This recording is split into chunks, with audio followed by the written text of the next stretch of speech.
क्योंकि तामीर इजी है। अस्सलाम वालेकुम नाजरीन, मैं हूं आपके साथ सारा परवेज़। नाजरीन, बात घर की तामीर की हो या फिर इसके लिए कंस्ट्रक्शन मटेरियल की, तामीर इजी बना रहा है अब सब कुछ इजी। अब आप घर बैठे हुए ना सिर्फ कंस्ट्रक्शन से रिलेटेड सब कुछ जान सकते हैं, बल्कि तामीर इजी के ऑनलाइन जो प्लेटफॉर्म है, ऑनलाइन स्टोर से गारंटीड कंस्ट्रक्शन मटेरियल परचेज कर सकते हैं, और वो भी बाज़ार से सबसे कम कीमत पर सहूलत के साथ। इसी अनाउंसमेंट के साथ हम आज के टॉपिक की बात करते हैं। आज हम बात करेंगे वॉलपेपर्स और पीवीसी पैनलिंग की। ये क्या होती हैं, किस तरह इसको अप्लाई किया जाता है, क्यों अप्लाई किया जाता है, इस पे कितनी कॉस्ट लगती है, इन सब पे आज बात करेंगे। आज हमारे साथ स्टूडियो में मौजूद हैं जनाब मोहम्मद अमजद साहब। इनको हम स्टूडियो में वेलकम करते हैं। अस्सलाम वालेकुम सर। वालेकुम सलाम जी। सर कैसे हैं आप? अल्हम्दुलिल्लाह। सर सबसे पहले तो मुझे ये बताइएगा कि वॉलपेपर्स क्या होते हैं? वॉलपेपर को समझने के लिए सबसे पहले एक कॉन्सेप्ट ये ज़हन में ले आएँ कि आजकल घरों में जो इंटीरियर डिज़ाइनर्स की इन्वॉल्वमेंट है, तो वो आपके हर घर के अंदर वो रूम टू रूम या स्पेस टू स्पेस वो हर दीवार की एक फिनिश अलहदा से चाह रहे हैं। तो आजकल जो वॉलपेपर का इस्तेमाल है बेसिकली पेंट की रिप्लेसमेंट के लिए, जो हमें फाइनली जो दीवार की शक्ल नज़र आनी है, जो हमारी एस्थेटिक को या डिज़ाइन के पॉइंट ऑफ व्यू से उसकी खूबसूरती में इजाफा करती है, जो मटेरियल हम इस्तेमाल करते हैं जिसको दीवार के ऊपर पेस्ट किया जाता है, उसको आमतौर पे हम वॉलपेपर कहते हैं। ठीक हो गया सर, ये तो आपने बता दिया वॉलपेपर्स को जो इंटीरियर्स में काफ़ी खूबसूरती में इजाफा करता है। इसकी कोई टाइप्स भी हैं? जी हाँ, वॉलपेपर को अगर हम टाइप्स के पॉइंट ऑफ व्यू से बात करें, तो वॉलपेपर बुनियादी तौर पर टेक्सचर्ड हो सकता है, ग्लॉसी हो सकता है और मैट फिनिश में हो सकता है। इसी तरह से अब लेटेस्ट एक टेक्निक आई है, उसमें 3D वॉलपेपर्स भी आ रहे हैं। सही। यानी ये तीनों या चारों टाइप जो हमने वॉलपेपर्स की डिस्कस की हैं, इसके ऊपर डिफरेंट किस्म के डिज़ाइंस बन जाते हैं, डिफरेंट किस्म के पैटर्न्स बन जाते हैं, और जिस तरह का जो ऑब्जेक्ट आप चाहें उस तरह की इसके ऊपर प्रिंटिंग की जा सकती है। तो लिहाजा हम लाइक अगर आपका ड्राइंग रूम है, तो ड्राइंग रूम की एक दीवार के ऊपर आप एक कलर का वॉलपेपर इस्तेमाल करते हुए डिज़ाइन का, दूसरी दीवार के ऊपर आप डिफरेंट इस्तेमाल कर लेते हैं। लाइक बाज़ लोग ड्राइंग रूम के ऊपर आपने देखा होगा कि उनकी दीवारों पे जो ब्रिक फिनिश वाला जो वॉलपेपर है उसका जी इस्तेमाल कर रहे एग्जैक्टली। हैं। उसमें वो रेड ब्रिक की जो हम आमतौर पे एक्सटर्नल साइड पे फेसिंग ब्रिक का जी इस्तेमाल जी करते हैं, करते हैं। उसी फॉर्म में हमें डिफरेंट वो थीम्स को लेके चल डिफरेंट थीम्स सकें। उसमें डेवलप हो जाते हैं। इस तरह अगर आपका डाइनिंग एरिया है, तो डाइनिंग एरिया में वॉलपेपर डिफरेंट आ जाता है। बेडरूम्स हैं, फिर बेडरूम में हर बंदे की एक कलर की अपनी चॉइस होती है। उससे जो थीम उसके कलर के पॉइंट ऑफ व्यू से जो इंटीरियर डिज़ाइनर है वो क्लाइंट की रिक्वायरमेंट को कंसिडर करते हुए एक ख़ास किस्म का वॉलपेपर जो है उसके लिए वो सजेस्ट करता है या रिकमेंड करता है, तो वो इस्तेमाल किया जा सकता है। ठीक हो गया सर। अच्छा ये बताइएगा, वॉलपेपर की तो हमने बात कर ली, पीवीसी पैनलिंग का आजकल बड़ा सुनने में आ रहा है, जो इसको रिप्लेस भी कर रहा है। कोई नई टेक्नोलॉजी है, क्या चीज़ है, इसके बारे में बताइएगा। ये पीवीसी पैनल क्या होता है? पीवीसी वॉल पैनल्स जो है बुनियादी तौर पे ये भी एक फिनिशिंग मटेरियल है, जो ठीक कि है। आम तौर पे नई कंस्ट्रक्शन में तो बहुत कम, लेकिन जितनी पुरानी कंस्ट्रक्शंस हैं उनकी दीवारों को एक नई लुक देने के लिए, या जब हम कोई रेनोवेशन का प्रोसेस करते हैं, बाजू का दीवारें इस किस्म की होती हैं कि उनमें नमी इस तरह से आई होती है कि जब भी हम पेंट करते हैं तो साल 2 साल के अंदर अंदर वो पेंट जो है वो फूलना शुरू कर देता है सही है। या वो गिरना शुरू हो जी जाता है। जी। तो उस चीज़ को लोगों ने ओवरकम करने के लिए अब जो लेटेस्ट टेक्निक आ रही है वो पीवीसी वॉल पैनल्स का इस्तेमाल कर रहे हैं। पहले यही वाली पैनलिंग आमतौर पे बड़ी जो महंगी होती थी और वो वुडन पैनलिंग थी, और बहुत कम लोग या बहुत ही जो रिच या जो कॉस्ट आप उसकी ज़्यादा हो उसके जाती कॉस्ट थी। फैक्टर बहुत ज़्यादा होता था, जो आप बड़े घर बनते थे उनमें वुडन पैनलिंग चलती थी।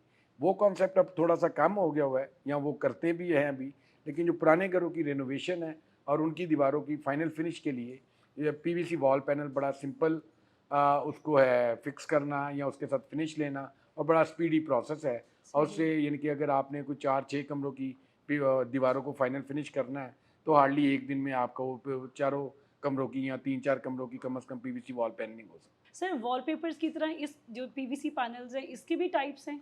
जी हाँ, पीवीसी वॉल जो पैनल्स हैं, इनकी भी यानी कि इसकी भी टाइप्स उसी तरह से है। कुछ ग्लॉसी लुक में होते हैं, कुछ आपके मैट फिनिश में होते हैं, कुछ आपके एम्बोज फॉर्म होते हैं, उसमें मुख्तलिफ़ चीज़ों को एम्बोज कर लिया जाता है। इसी तरह से इसमें आप डिफरेंट मटेरियल्स की लुक्स भी दे सकते हैं, जिसमें लाइक आप वुडन टेक्सचर वाला जो है पीवीसी वॉल पैनल यूज़ कर सकते हैं। आप कोई और उसके ऊपर कोई डिफरेंट ऑब्जेक्ट्स को अगर आप क्रिएट करना चाहें, तो वो इस पे आ जाता है। सही। और आमतौर पे पीवीसी वॉल पैनल जो है वो हमें स्ट्रिप्स की शक्ल में मिलता है, जो कि आमतौर पे 10 इंच चौड़ी और कोई तकरीबन 8 से 10 फुट लेंथ की वो डिफरेंट स्ट्रिप्स होती हैं, सही। जो कि मेल फीमेल जॉइंटिंग की फॉर्म में दीवार के ऊपर लगाई जाती हैं और उस तरह से वो मिलकर पूरी एक दीवार को कवर करते हैं। ठीक हो गया सर। सबसे पहले अगर हम बात करें वॉलपेपर्स की एप्लीकेशन की, तो उसका क्या प्रोसीजर है? वॉलपेपर की एप्लीकेशन के लिए बहुत ज़रूरी है कि हम पहले जो दीवार को जिस तरह पेंट के लिए एक सरफेस प्रिपेयर की जाती है, इसी तरह से वॉलपेपर को पेस्ट करने से पहले या लगाने से पहले हमें उसकी सरफेस प्रिपरेशन करनी होती है। उस सरफेस प्रिपरेशन के लिए ज़रूरी है कि जो हम जिस दीवार के ऊपर हमने वॉलपेपर को पेस्ट करना है, वो दीवार का जो प्लास्टर है वो बड़ा स्मूथ हुआ हो। फिर उसके बाद बाज़ लोग उसके ऊपर जो आमतौर पे फिलिंग की एक को जो लेयर है, वो एक फिलिंग का एक कोट करके उसको बाकायदा सैंड पेपर के साथ ग्राइंड कर लेते हैं और बड़ा यूनिफॉर्म और स्मूथ स्मूथ कर लेते हैं। ठीक है। उसमें अनइवननेस नहीं होनी चाहिए और बड़ी रेगुलर शेप में और स्मूथ होना चाहिए।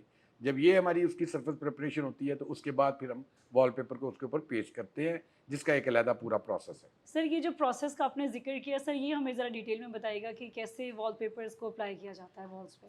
देखिए नहीं, वॉलपेपर चूँकि इसके डिफरेंट साइज़ेज़ होते हैं, लाइक ये आम तौर पे जो वॉलपेपर आता है वो 1 मीटर विड्थ का रोल हो सकता है, 1.5 मीटर विड्थ का रोल हो सकता है या 2 मीटर मैक्सिमम विड्थ का रोल हो सकता है।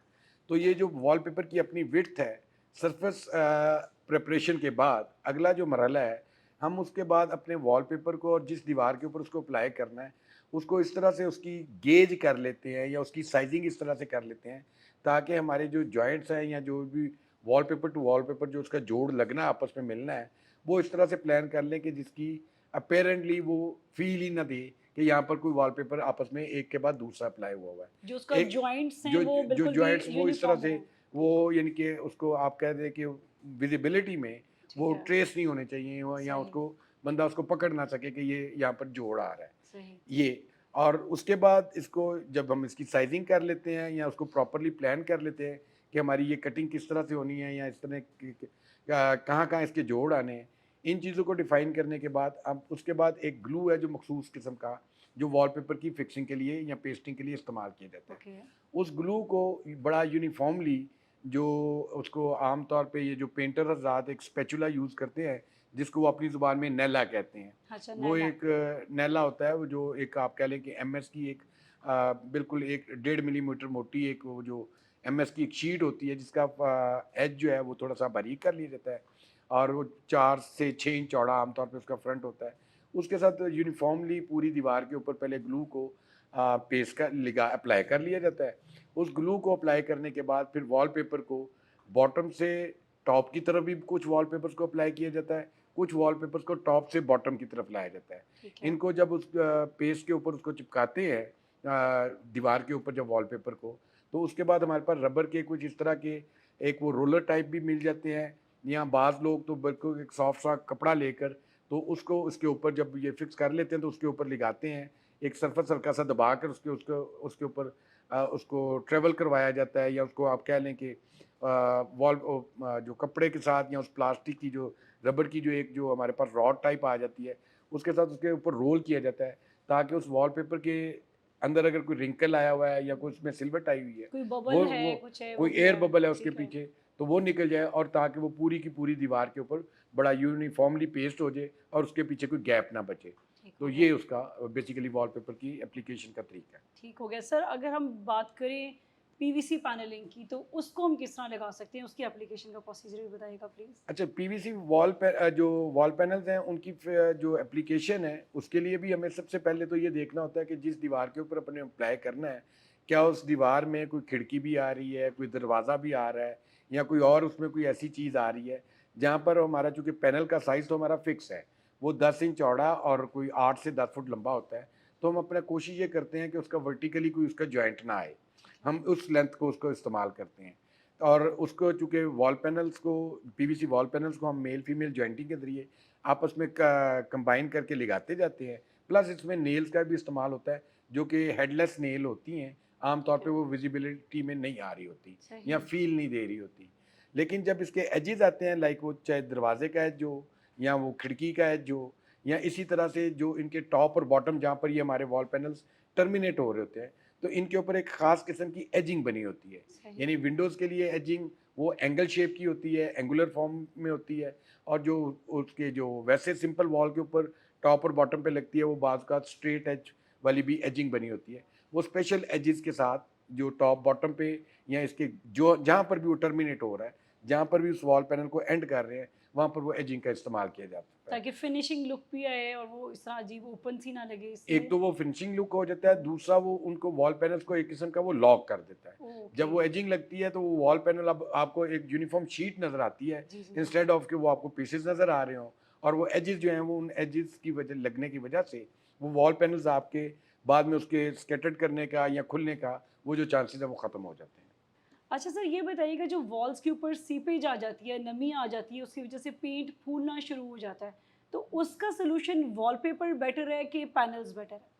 पहली बात तो ये है कि जो हमारी अक्सर आपने देखा होगा कि घरों में आपका जो नीचे फ्लोर के साथ जो स्कर्टिंग लगी होती है उसके ऊपर पेंट फूलता है अक्सरों जी, जी। बेशतर, एग्ज़ैक्टली। और वो एक टेक्निकल फॉल्ट होता है जो कि नॉर्मली जो हमारा फ्लोर का लेवल है वो हमारे डीपीसी से ऊपर आ चुका होता है। तो जो डीपीसी जिस पर्पज़ के लिए हम डालते हैं वो अपना पर्पज़ पूरा सर्व नहीं कर रही होती, डैम्प प्रूफ कोर्स जो है।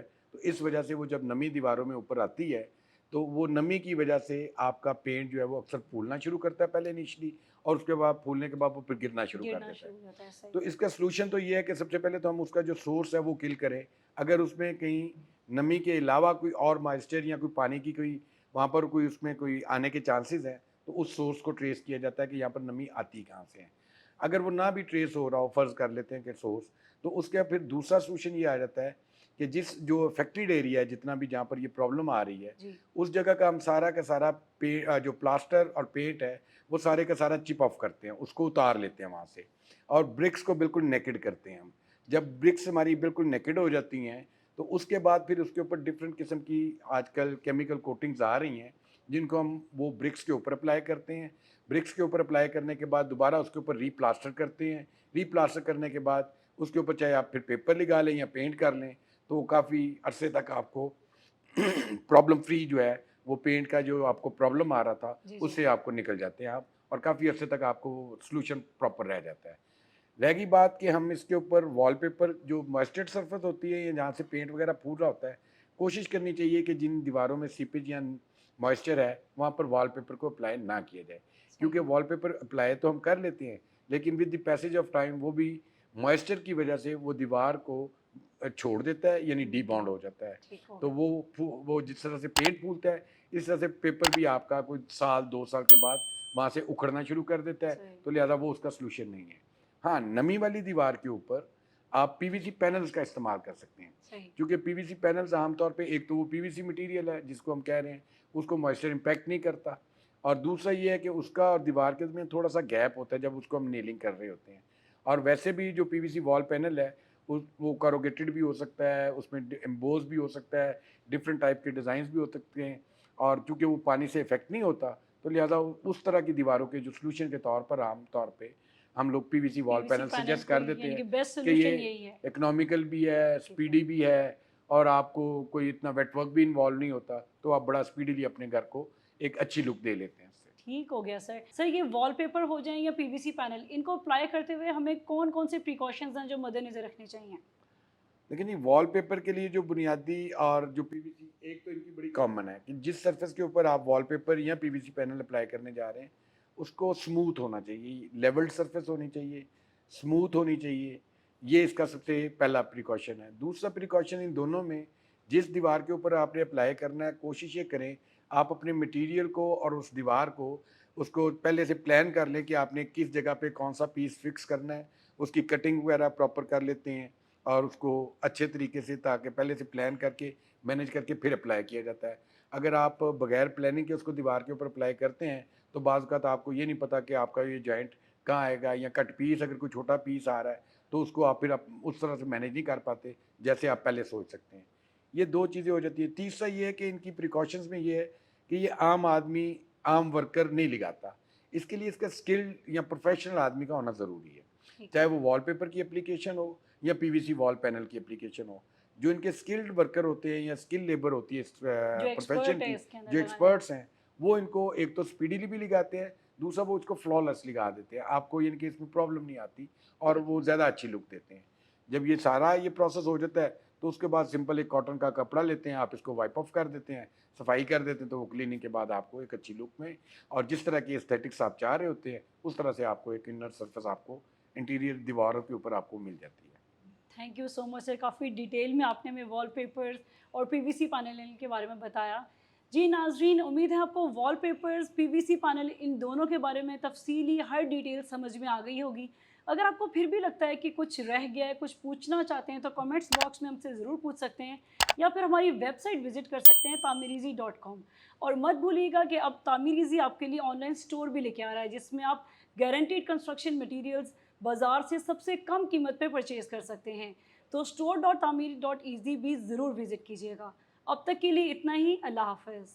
कंस्ट्रक्शन से रिलेटेड रहनुमाई और अपडेट्स के लिए विजिट कीजिए tameereasy.com। क्योंकि तामीर इजी है।